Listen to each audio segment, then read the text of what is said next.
Экс-судья Гбао, который обвинен по 3 статьям Уголовного кодекса, освобожден. О чем думают наши власти? Подписывайтесь на обновления и точно будете в курсе всего самого важного. Судья Зафар Кадирзада, обвиняемый по 3 статьям Уголовного кодекса, включая злоупотребление служебным положением, служебный подлог и вынесение незаконного приговора, был освобожден из зала суда после уплаты около 75 тысяч самани.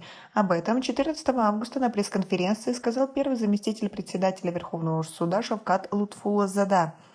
По его словам, бывший судья Горно-Бадахшанского автономного областного суда Гбао Зафар Кадирзада был выпущен из зала суда после уплаты штрафа в размере почти 75 тысяч самани. В отношении него было возбуждено уголовное дело по обвинению в получении взятки и мошенничестве. В апреле текущего года он был арестован в Душанбе. Он был назначен судьей в Гбао в декабре 2022 года указом президента Таджикистана. В мае текущего года он был уволен за поступки, порочащие честь и достоинство судьи.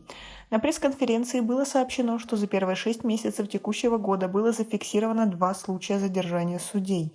Один из них – вышеупомянутый Зафар Кадирзада, другой – Насрулло Садриддинзада, ранее занимавший должность председателя Джабор-Арсуловского районного суда. Ранее радио Азади сообщало, что Насрулло Садриддинзада подозревается в получении взятки в размере 23 тысячи самани от жителя Джабор-Расуловского района.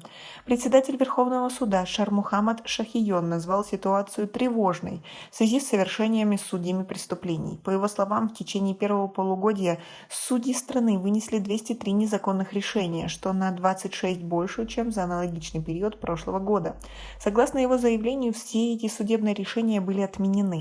Кроме того, он отметил, что в ходе проверки деятельности судей к дисциплинарной ответственности были привлечены 8 судей. За последние 10 лет около 30 судей в Таджикистане были уволены, арестованы и приговорены к тюремному заключению по обвинению в поступках, унижающих достоинство судьи. Официальные власти не раскрывают подробности инцидентов, которые стали причиной увольнения, однако некоторые источники связывают эти случаи, скорее всего, со взяточничеством. Но самое интересное то, что всех судей в Таджикистане назначает лично Эмомали Рахмон. Он одобряет буквально каждую кандидатуру, и то, что практически половина из них оказываются коррупционерами, которые порочат честь и достоинство судьи нашего государства в целом, по сути, пришли с руки Эмомали Рахмона. Что можно говорить о президенте, который постоянно назначает одних коррупционеров? Ведь если было бы намного меньше этих случаев, возможно, о них бы так и не говорили, но их действительно очень много, и практически все судьи у нас в стране коррумпированы. Что можно тогда говорить о наших властях?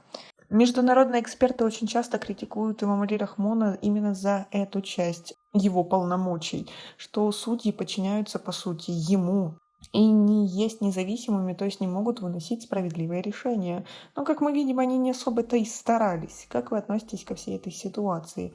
У нас пока на этом все. Оцените наше видео подпиской и лайком. До скорой встречи!